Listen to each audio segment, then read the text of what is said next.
most important thing is that you don't limit your team by leading it. So you have to make sure that all the strengths that are in your team are actually becoming useful, that are used.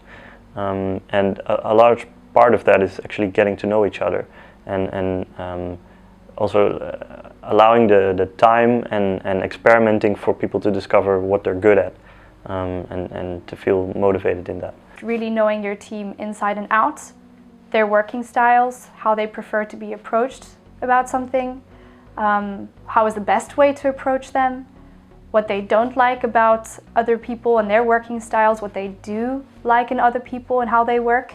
Because in doing so, if you need to confront them about something or approach them about something, you know how they prefer to be approached, and you can do it in a way that respects them and their boundaries as well. I noticed throughout my year, some of my board members would just prefer if I directly just say, hey, this needs to be done, can you do it? Where others would prefer if I take more of a less direct approach. And knowing how people, what drives them and how they prefer to be approached is quite a useful tool. And knowing what drives them as well, knowing what their expectations are, what goals they have set out for themselves is also very important. So getting right down to the point, why are they doing this right now? Why are they working on this project? What drives them? When you have a team, you have to make sure that you feel valued, because no one wants to be part of something they don't feel valued. So as a team leader, make sure your team is motivated and valued and they have something to strive for.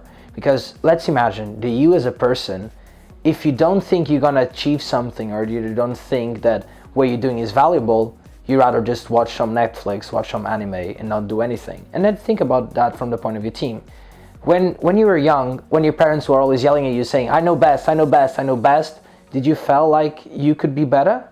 No, you just felt okay.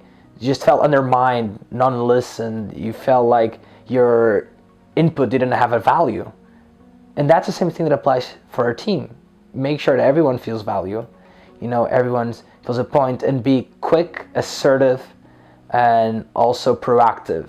Because a team a lot of times might lack proactiveness, and you as a leader has to be always pulling the cords and pulling the strings and making sure that things go in the direction you want them to take it.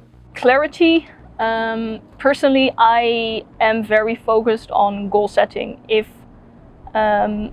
in my experience, when I ran a team, when the goal was not clear and the steps to get there were not clear, it failed.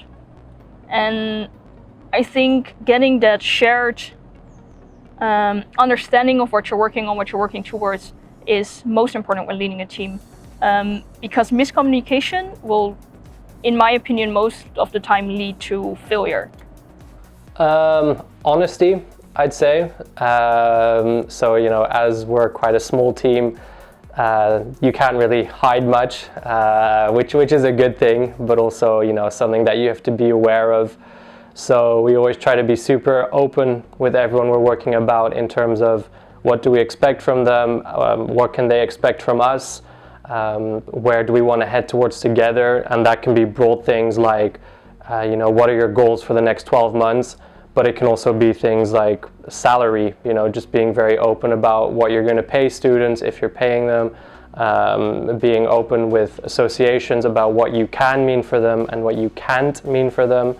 I think that's just one of the biggest things that we try and do, being super honest.